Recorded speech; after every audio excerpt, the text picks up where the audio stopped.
The sword stood in stone, in the middle of the great alien city of Varenka for 400 years. No one had moved it. Not the kings, not the generals, not even the strongest warriors of the proud alien race known as the Thrakai. It was not just a sword, it was a symbol, a challenge, a test of worth. They called it the Blade of Fire's Soul. Long, heavy, beautiful. Its handle carved from the bones of a star beast, its edge still shining, untouched by time. It was said, only the one with a silent storm in their heart can lift it. Thousands had tried, thousands had failed. On this day, a new crowd gathered. More warriors, more noise, more sweat. And in the center of it all, a human man walked forward. Dust on his boots, grease on his shirt, a tool belt, not a sword, a datapad in his hand. His name was Jake Halden, and he looked like he didn't belong. Watching from the steps of the palace was Commander Threxia, tall, strong, covered in armor made from dark crystal, a respected Thrakai warrior. She narrowed, her eyes at Jake. "What's that thing doing here?" Someone near her chuckled. "He says he's here to fix the scanning tower." She rolled her eyes. "Then he should stay in the wires." This blade is not for janitors, but Jake wasn't heading to the tower. He walked toward the sword. The crowd noticed. Gasps, whispers, a few laughs. Is he serious? A human? Maybe he's lost. Threxia stood tall. "You, human, that's not a toy. You're not allowed to embarrass yourself." Jake looked up at her, calm and quiet. "The governor said anyone can try." She blinked. "You're serious." He shrugged. "Figure I'm already here." The crowd parted. Watching. Waiting. Jake walked to the stone platform. The sword stood tall, stuck deep in the ancient black stone. He looked at it. No ceremony, no deep breath. Just placed both hands on the hilt. Threxia smirked. "The sword won't even feel your fingers, weakling." Jake didn't answer. He just pulled softly.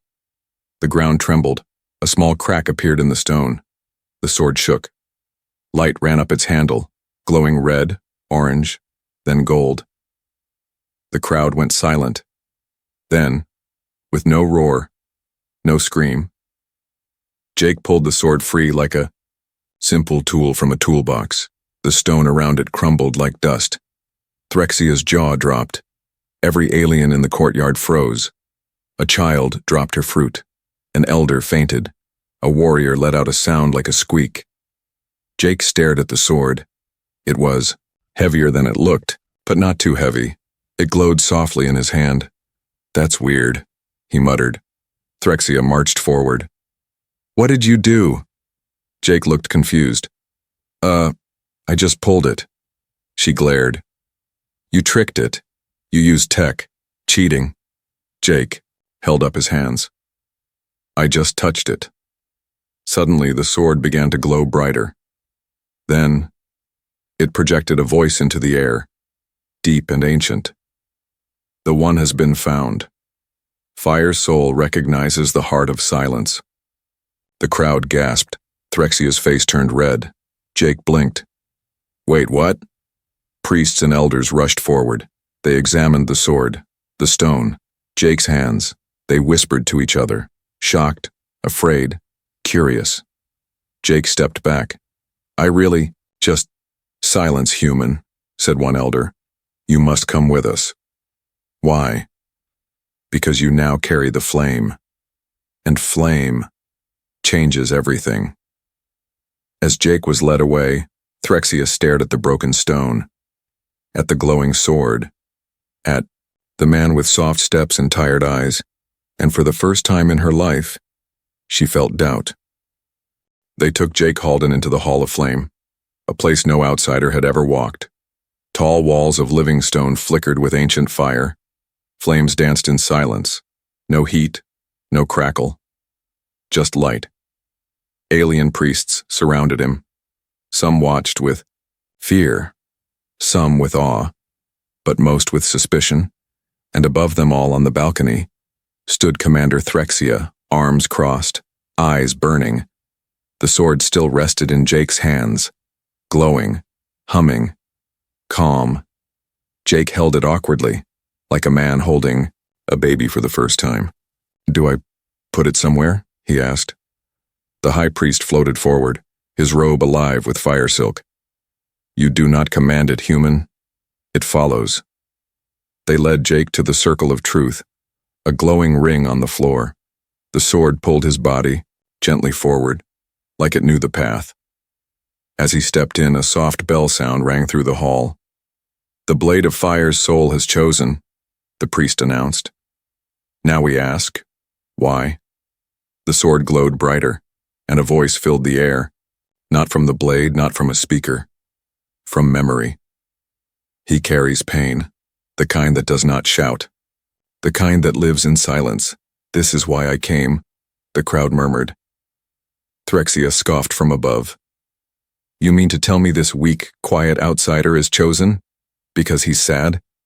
The sword responded gently. "Not sadness, loss, and the strength to carry it." Jake stood still. He didn't speak. He didn't defend himself. He just stared down at the blade, quiet, distant. The priest looked at him. "Is this true, human? Have you lost much?" Jake finally spoke. "I was an engineer on a colony ship. We were hit. No warning. I got 10 people out. The rest didn't make it, including my sister." He paused. "They said I was lucky. I didn't feel lucky." The hall fell silent. Even Threxia looked away for a moment. Jake lifted the sword slightly. "I didn't come here to be a hero. I came to fix a scanner tower." The sword pulsed in his hand. "And yet, when you saw a challenge that thousands had failed, you tried without pride. That is why you succeeded." The elders bowed their heads. But Threxia didn't. She walked down from the balcony, slow and sharp, stood in front of Jake, looked him in the eye. "You're not worthy. You don't know our ways. You didn't train. You didn't bleed. You just touched it." Jake met her gaze. "You're right. I didn't earn this, but maybe the sword sees what we don't." Threxia's jaw clenched. "Then prove it." Gasps echoed through the hall. One of the priests stepped forward. "Commander," she raised a hand. "Enough." She looked back at Jake. "Face me in the arena of fire. No kill. Just truth. Let your soul fight mine." Jake didn't flinch. "I don't want to fight you." "Then give up the sword." Jake looked down at the glowing blade, then back at her. "Fine. I'll face you. But not to win. Just to understand." Later that night, inside the silent chambers of the hall, Jake sat alone with the sword resting on his lap. He whispered, "Why me?" The sword didn't answer, but its warmth spread across his chest, soft and steady, not loud, just present. Outside, Threxia stood under the stars, her fists tight. All her life she was told the sword would be hers. She trained, she bled, she waited, and now, a human held it. But the fire in her heart wasn't just rage, it was confusion. Far away, the arena of fire waited. 2 would walk in, but only 1 would understand what it truly meant to be chosen. The arena of fire was carved into the bones of a dead mountain. No roof, no shields, just open sky, glowing stone, and burning silence. It had seen champions crowned and legends buried, and now, for the first time in 1,000 years, it would host a human. Jake Halden stood in the center of the arena, quiet as ever. He wore no armor, only his shirt, his boots, and the strange sword that had chosen him. Around him, thousands of Thrakai gathered, warriors, elders, children, all waiting to see him fail. From the other side, Commander Threxia entered, armor-polished, double-bladed spear in hand, fire glowing beneath her feet. She didn't smile, didn't nod, she simply pointed her spear. "This is a duel of truth," she said. No death, but no mercy. Jake gave a small nod. I'm not here to prove I'm better. You don't have to, she said coldly. You just have to last 5 minutes. A horn sounded. The arena flared with red light. The duel began. Threxia moved like lightning, a blur of steel and muscle. Her spear spun, striking from both ends, testing Jake's hands, his feet, his heart. Jake blocked the first strike, dodged the second, took the third across the shoulder. He winced, stepped back but didn't swing. She frowned. Fight back. Jake stayed still. I don't want to hurt you. You won't, she snapped, and attacked again. Strike after strike. Sweat beaded on his brow. The sword in his hands hummed, not with rage but with calm. He used it like a shield, a wall, a circle. Every time she came forward, he blocked, deflected, dodged. Never once did he try to land a blow. 5 minutes passed. The crowd grew restless. Was this even a fight? Then, on the 6th minute, Threxia overstepped, slipped. Jake caught her arm mid-swing, held it gently, and stepped back. You're strong, he said, but you're fighting the wrong enemy. She ripped her arm away. What does that mean? Jake looked at the crowd, then back at her. You're not fighting me. You're fighting what the sword didn't say, and what you think it should have. Threxia froze. The wind moved across the arena like a whisper. You trained your whole life to be chosen, Jake said. You believed the sword would make you powerful. He looked down at it in his hands. But this sword doesn't want power.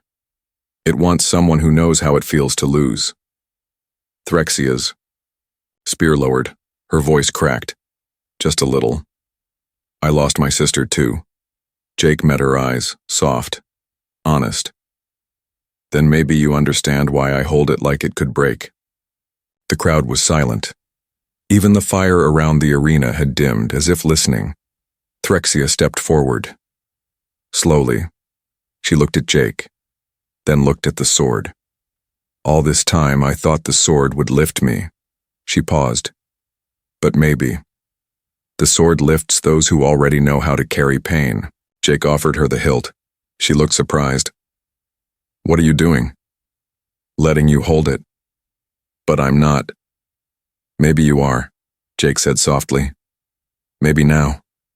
You're ready too. She took it. Her hands trembled. The sword pulsed, not as bright as with Jake, but not dark either. Warm, alive. Threxia blinked. Her voice dropped to a whisper. It never glowed for me before. Jake smiled. Maybe it wasn't time. Maybe now. We carry it together. The crowd stood, confused, but not angry. A few even clapped. Slowly. Then more joined, and more. Until the arena roared with thunder, not for a winner, but for two warriors who chose understanding over victory. That night the sword rested between them on a stone table. Jake sat across from Threxia, sipping alien tea. Still think I'm unworthy? He asked. She smirked. No, just strange. Jake laughed. That's fair. Above them, the stars flickered, and the fire in the sword's core glowed gently, for both of them now. It began with a sound, not loud, not sharp, just deep. Like stone breathing, the Hall of Flame shook as dust fell from its tall ceiling. Flickers of red light danced across the walls. Jake Halden stood with Threxia beside the sword's resting altar, and, beneath their feet, something ancient stirred. The high priest entered, pale and shaking. The sword's awakening has triggered the trial of flame. Jake frowned. The what now? Threxia looked worried. She never looked worried. It's an ancient defense system, she said. A test not for war, but for the soul. A deep groan came from below. The floor cracked. Flames lit along the edges of the stone. Symbols long forgotten began to glow. The priest pointed to Jake. You are the chosen, The trial begins because you touched the blade. Now you must face its judgment. Jake looked at Threxia. And if I fail? She didn't answer. The ground split open. The sword flew from the altar and hovered before Jake. Its voice whispered, "The heart must be tested. Only those who burn without hate shall rise." Jake stepped into the circle. Threxia, without waiting, followed. A priest tried to stop her. "Only the chosen may," she growled. "He doesn't fight alone." The trial chamber was hidden beneath the city, long forgotten. Built when stars were young and fire still spoke. Inside waited the flame construct, a living being of heat, metal, and judgment. It had no face. Only hands of molten stone and a body made from the core of the mountain itself. It opened its arms and roared. "Who seeks worth?" Jake raised the sword. "I don't want power." "Then you may survive." The creature struck first, a sweeping arm of fire and weight. Jake rolled, barely dodging. Threxia leapt high, spear spinning, slicing a glowing rune on the construct's shoulder. It roared again. The walls trembled. Lava flowed down carvings that lit up the entire room. Jake stood in front of Threxia, blocking another blast. "You're not alone," he shouted. She grinned. "Good, because I hate losing alone." Together, they fought. Not perfectly, not fast, but with rhythm. Trust. He covered her when she stumbled. She struck when he was too slow. The sword glowed, brighter every time Jake protected, not attacked. The construct slowed. A voice echoed again. "You defend, you give, but will you let go?" Jake paused. "What do you mean?" The sword whispered, "To prove you are worthy, you must hand the blade to another." Everyone watching gasped. Threxia stepped back. "What?" Jake stared at the sword. It pulsed. Waiting, he looked at Threxia. "Take it." "Jake, you carry strength I never had, but you also carry the same loss. That's why it wants both of us." He stepped forward and placed the sword in her hands. It didn't burn, it didn't fade, it glowed, bright, pure, alive. The construct bowed, then slowly broke apart, turning into falling sparks. The ground stilled. The fire went quiet, and the two of them stood together, no longer blade and challenger, but bearers. Back in the hall, the elders knelt. "We have never seen it glow for two," one whispered. Jake smiled. Maybe it was waiting for the right we. That night, Jake and Threxia sat near the training grounds. Rufus, Threxia's loyal warhound, we sat beside them, chewing on armor scraps. Threxia looked at the stars. The sword didn't want strength, it wanted sacrifice. Jake nodded. And someone willing to share the burden.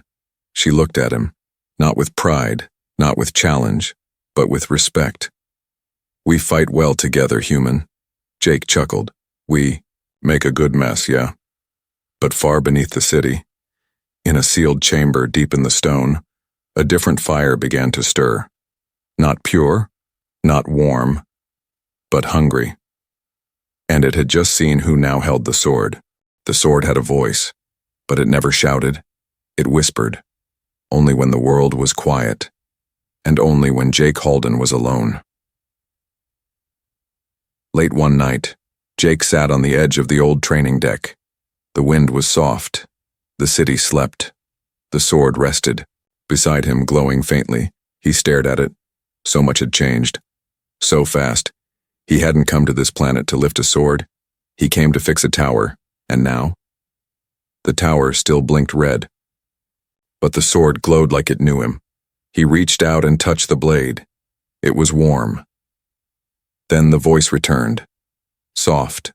Slow. Older than time. "You are not what they see." Jake didn't move. "What am I then?" "You are what you carry. And what you refuse to drop." Jake blinked. Images filled his mind, sharp and sudden. His sister's face, smiling before the colony ship launched the explosion. The screaming, The guilt, the silence that followed for years. He whispered, "Why did you choose me?" The sword replied, "Because you did not ask to be chosen, you only wanted to help." Suddenly the blade pulsed red, not warm, not calm. Warning. Threxia burst onto the deck, breathing fast.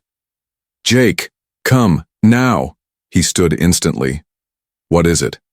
"There's something under the city." The priests tried to hide it. They rushed to the Hall of Flame, not the upper chambers, the vaults beneath, ancient, forbidden, sealed for centuries. Threxia slammed a crystal key into the wall. A hidden door groaned open. Inside, old carvings burned with life. They showed pictures not of heroes, not of legends, but of fire eating a city, of a sword, not glowing with light, but dripping in black flame. Jake stared. This looks like the sword." Threxia nodded slowly. "It is. But it wasn't always a gift. Once it was a cage." She pointed to the carvings. "The blade wasn't made to lead. It was made to trap something. Something alive. Something that only answers to pain." Jake looked at the sword in his hand. It pulsed again. Not in fear, but in memory. The voice whispered once more. "The fire beneath the stone wakes, and it knows. I have left my post." Jake's breath caught. "You're not a weapon." "No, I was a lock, and now I am free." Threxia turned sharply. "What's it saying?" Jake looked up. "There's something worse under this city, something the sword was holding back." She swore in her language. "And we pulled it out like idiots."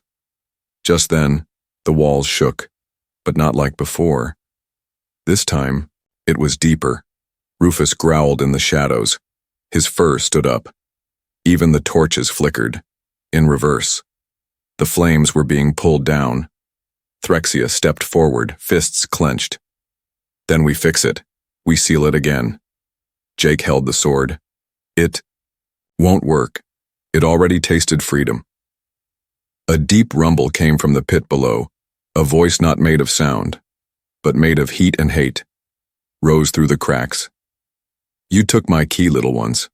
Now watch your city burn without it." Jake and Threxia stepped back. Rufus growled louder, standing between them and the black flame crawling up the walls. Jake held the sword tighter. "Then we don't seal it. We fight it." Threxia blinked. "You said you weren't a warrior." Jake looked at her calm. "I'm still not.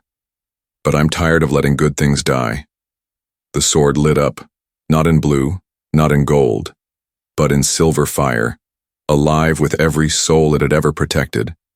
And deep in its core, a new glow began to form, one that needed two hands to hold. Threxia stood beside him. She didn't ask, she just reached out. Together, they lifted it. The sword didn't resist. It welcomed them both. The fire hissed below. The cracks widened. The final battle wasn't coming. It had already begun. The skies above Varenka turned dark, not from clouds, not from night, but from smoke and ash rising fast from deep beneath the earth. The flame lock had broken. The old fire, once sealed by the sword, had awakened. Now it crawled through the tunnels, swallowing light, cracking stone. And at its center was a shape, not man, not beast, but something born of rage, sealed long ago by the first sword-bearer. Now it had no chain, no prison, only one wish. Burn everything that forgot. Me, citizens ran, priests cried. Guards fired energy blasts at the rising fire, but it only laughed. Above the city, on the ridge near the temple, Jake Halden and Threxia stood together, in both their hands, the sword, now shining with silver fire, two halves glowing as one. Behind them, Rufus growled low, his body ready. Jake looked down at the burning cracks splitting the streets. "This isn't just heat," he said. "It's anger. It remembers." Threxia nodded. "It was locked beneath us for centuries, forgotten, lied about. Now, it wants revenge." The sword pulsed in their grip. "This is not a fight of blades," it whispered, "but of hearts." Jake glanced at Threxia. "You ready?" She didn't smile. She simply said, "With you? Yes." Together, they leapt from the ridge into the chaos below. The streets burned. Buildings crumbled. Children cried behind locked doors. Jake ran ahead, shielding a family with a glowing barrier from the sword. Threxia leapt high, bringing down chunks of stone on fiery hands rising from the ground. Rufus guided the weak to safety, barking through the smoke like a living compass. Then, the ground split open, and the flame revenant rose, 10 feet tall, body made of black iron and liquid fire, eyes hollow, voice dry as death. "You carry the sword, but not its purpose." Jake stepped forward. "And what was its purpose?" "To keep me trapped. You broke the lock." "Now I will break your world." The sword pulsed in their hands, not just bright, now alive, with memory, with sacrifice. Held it before Jake and Threxia circled. Charged, they didn't roar. They stood calm, together, balanced. Then the sword split in two blades, one silver, one flame red. Twins. Jake took the silver. Threxia took the red. Together, they moved. Threxia spun her blade, cutting through flaming limbs. Jake blocked sweeping strikes with soft steps and steady focus. Each movement matched the other. Like a dance. They didn't fight with power. They fought with understanding. The Revenant screamed, a deep, broken sound that shook the ground. It blasted, heat in all directions. Stone cracked.